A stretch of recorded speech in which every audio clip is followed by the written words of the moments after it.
15 minutes, I think. Yeah. Okay, So, any questions? Yeah, we can. I'll be very happy to answer any questions. How the hell do we take care of this? No. I have no idea. But yeah. Probably because I'm new to this kind of REST approach. Right. I've got 3 questions. One is, how do you decide or how do you measure or how do you enhance the SLAs between the message responses? Because that's a trouble today. yeah. When you have large set of users and large set of responses coming from large number of systems, then you have to ensure that the speed of response is for that, and that's what we're the underlying, a very good question, the speed, SLAs, you got message-driven, so it's essentially message-driven, high-speed messaging between distributed components. So the SLA really comes down to the implementation, how the REST-based, asynchronous REST-based SOA is implemented. So are there tools or? I mean, certainly different tools will implement, like Fiorano's implemented REST-based SOA on top of a distributed peer-to-peer ESP architecture. So the benefit of that is the centralized management of the infrastructure, but message flows direct between peers. So if you have a lot of services sending A to B, C to D, E to F, you can put them on different machines and have parallel flows. This is a huge issue. But the REST-based approach to SOA enables you to do peer-to-peer data flows. Where I'm coming from is basically how do you establish and demonstrate that this will be better than this? You have to do a proof of concept. Really the way you have to do it is, bring a product in, bring another product in and see. There are nothing which exists which can demonstrate. Not generic, different tools, each implementation has its own characteristics. For example, the Fiorano implementation will allow you to actually create peer servers very quickly. Within 30 minutes, you'll be able to install 2 or 3 different peer servers and actually do the flows between different machines and check the difference in response times, etc., etc. Whereas the typical approach is, one big hardware box, put 27 CPUs on it, and I'm going to charge you $7 million. That's the whole problem. Right. So what we have, this is what he was just talking about. Where we have this single endpoint that we publish to the client. Right. So it's part of the REST-based or this REST-based SOA approach. Right. But what's going on here is that we can spawn as many of these queues as we need to be as scalable as we like, and run them on different boxes. Right. Many different boxes. Not the same box. Right. Or if it's a single box with multiple cores, you can mix and match. So, for example, there's a load balancing service that will say, connect the first point, run that machine, run that on let's say 8-core box, 4-core box, 2-core box, and you can program. You can configure this in such a way that the first 8 messages go to that one. There are many things you can do. And keep in mind as well as it's a queuing infrastructure, and with the queue technology you get a guaranteed delivery of messages. So each queue has its own guarantee, and then because we have intermediary-based, content-based routing, we have as many queues as we need for scalability. So we have the guarantee, the guaranteed reliability as well as the scalability. Are there possibilities of shifting the queue priorities then? Yes, absolutely. It's built into Fiorano. We can actually demonstrate that to you. Second is about, you mentioned about recipient system. Right. Whatever you are sending the message, message content will change, structure will change to receive the message response. Right. Now these are the applications which are pre-existing, which may not be REST compliant. Yeah, if you have different applications, the components that we're talking about within the flows, that it's not that you have an application which may be a legacy application. You'll have to build a component, let's say a service in Java or C or C++, that talks to this application. There are two messages, two systems. For example, there's a billing system and there's a customer care system. Correct. Now, currently, in the current architecture, request gets fired from the CRM system to billing solution. Correct. To, let's say, middleware. It's a tip code. Yes. Now, it gets a response in a particular format through an API structure, right? Right.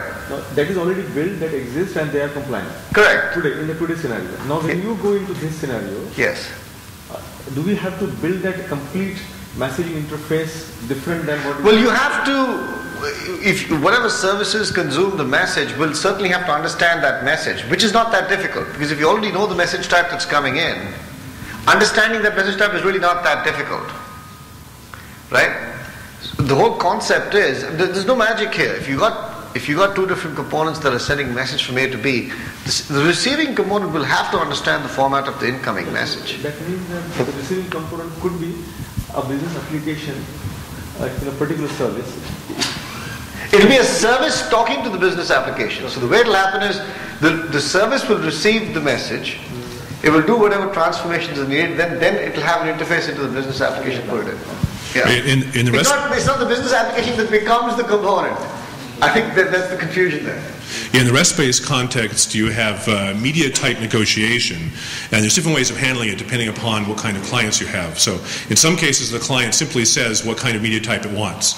So, send me an HTML file, and then the resource is responsible for sending an HTML file. Other cases, the client says, these are the types I would like, it lists some, and then the server or the proxy, intermediary, picks one that is appropriate for the request. In other cases, the client asks the server, what kind of media types can you give me? And the server responds with a list of media types, and then the client picks one. But browsers typically don't do that, so that's more for a system-to-system interaction. But these are all part of different patterns that you could follow depending upon what kind of clients you're trying to support. Well, if you've got different applications, you'll build services that will understand the message type and then will talk to the particular. So in real fact, applications that need to be integrated at this level, you have services talking to the immediate apps, and the flows are between these services. And that's how it actually works. I think that if you do a real simple POC, lots of the concepts become. Are there any limitations of the size of the messages that we now modify and change? Yeah. I think that again it depends on the underlying infrastructure. At least with Fiorano, we recommend that people stay below 5 megabytes as the size of the message. That's the recommendation. Now depending on JVM sizes and JVMs, if you've got a tremendous amount of hardware, people have done the work with 100 megabyte messages, but that's an incredible extreme. But one of the things the Coast Guard did, and correct me if I'm wrong, Atul, but they had HTTP for some of what they're doing, but they also had JMS endpoints to support some of that rich media capability. So that pushing all that rich media to those maps, that's more than they wanted to do over HTTP. Yeah, that was all done with JMS. Yeah, so it's done over JMS. JMS supports larger media types or larger message sizes than HTTP, right? 6,000, 2,000 messages per second. That's like a lot of million messages a day. Carrier IQ uses a similar system and pumps 750 million messages a day through their systems. There's a lot of stuff that you pump through in parallel streams. Are there established tools to enhance the speed of delivery? Just in case after a certain point. Speed of delivery, ultimately, it depends on how you architect your application. You need to exploit all the parallelism, that's one thing. And then beyond that, it's just faster hardware. Right? So sometimes there's no magic, you just need fast hardware. The way it was sounding was very simplistic. No, it's simplistic in the sense that you can exploit parallelism. The architecture is very important. For example, with performance, the size of the document, design of your documents can make a massive difference to the performance. Suddenly you have a lot of XML, and the XML is being parsed and parsed and parsed. So if you want real speed, then spend time designing your documents properly, especially in telco type apps. That can be huge. The trouble is we get inexperienced programmers using massive XML, and all the time is going in XML parsing. Most people actually, for performance monitoring, they do not even run profilers to check where my time is being spent. So performance is really quite not, Yes, sir. Sorry, I got a question on this slide actually which you are showing. This one? Yeah. So in a typical SOAP message, right, everything becomes very strongly tied. And so in this message, in the response, if you add a new field, the client will need to know about the new element before it can really do anything about the message. So how does that change in REST messaging?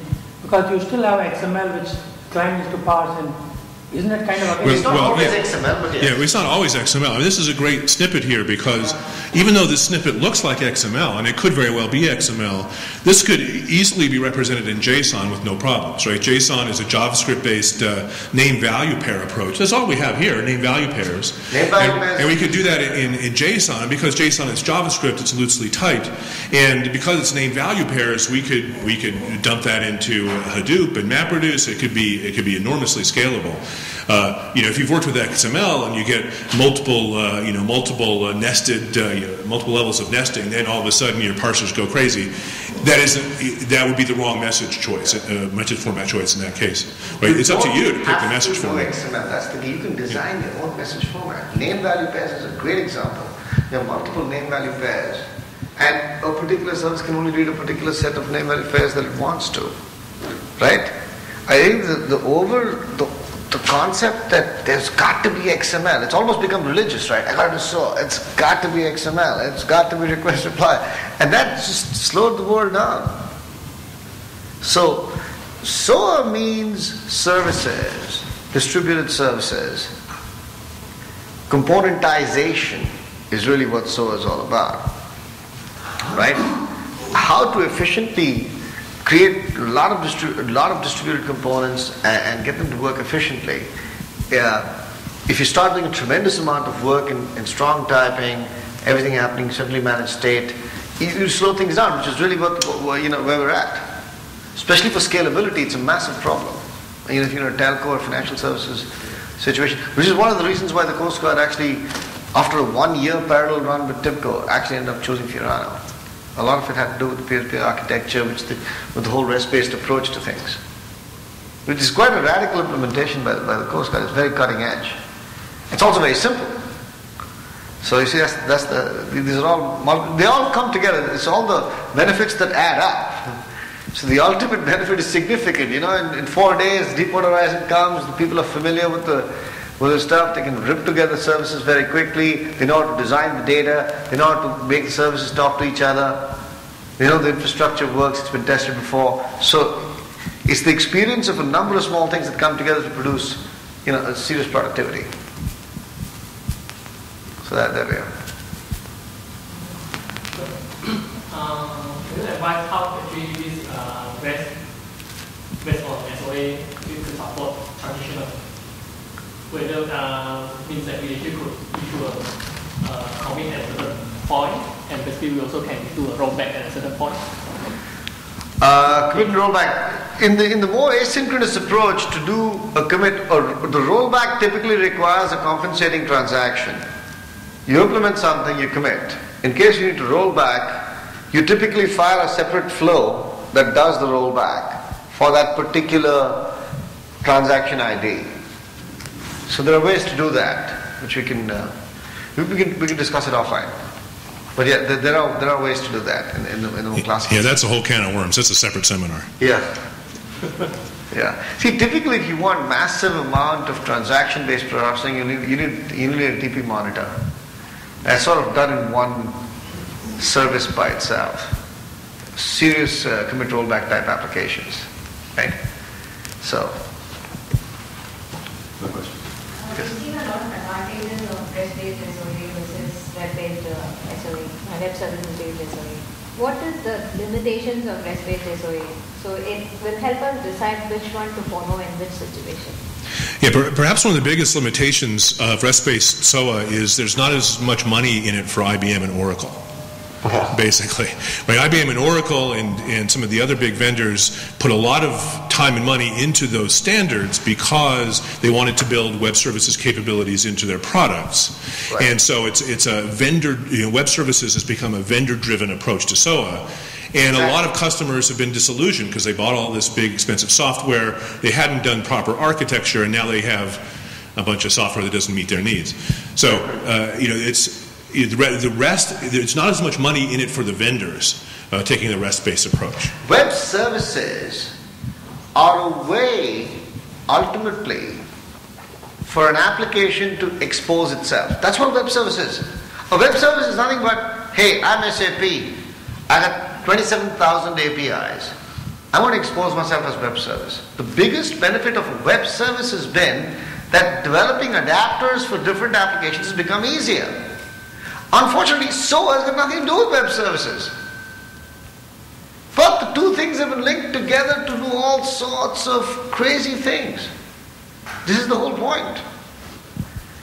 Everything is made synchronous. Synchronicity. When you have synchronous request reply, you cannot scale. Speed, you will not get the speed. When the power goes out, you have to do a tremendous amount of work. Here's what they're not telling you. Suppose you have 5,000 transactions per second and suddenly power goes out. You have to keep checkpointing. You know what it takes to, after 2,000 transactions per second, to write that to a database? You need $500,000 worth of hardware to checkpoint your state, to store the state each time. Because if the power goes out, and you read the state again, either you lose 2,000 transactions, right? Or you spend a lot of money on hardware. And people spend a lot of money on hardware. This is exactly what happens. That's why it's so expensive. You see? Because the whole goal of a lot of vendors is to just sell you a lot more consulting. Not to make you productive. It's a very crazy world. In fact, it's one of the reasons why very large services vendors don't want to take a lot of these approaches, is because it's a bit too fast sometimes. You know, the billing rate goes down, all the productivity is high, the customer likes it, so this is a very strange industry in a way. Because the tools make it more efficient, whereas the services company wants to more time. Sorry, go ahead. So are you constrained, is the performance constrained if you're interfacing into a legacy system where you've got predefined forms in existence and you're trying to do updates and you're dependent on that application doing those updates? Typically, for a legacy, in that situation, you'll have one service that is getting messages and putting it into the legacy system and interacting with it. So obviously, the speed of that service is going to be constrained by that legacy system. For example, in the Fiorano product, we will give you the performance of each service. There's a dashboard that tells you this service is performing at, this many transactions per second. So the whole idea is that if you've got a bigger flow, other parts of the flow are not going to be affected by this one legacy system. Of course, if they are dependent on 100 messages, if the legacy system is only emanating, finally putting out 20 messages per second, and the whole system depends on it, then you're stuck there, right? Unless you've got multiple parallel components talking to the legacy system. So that's really how it works. Right? Whereas in a request reply scenario, when you make a request, everything stops till you get a reply. It's a lot more complex. The whole chain stops. See another question there at the back somewhere? I think we're done here.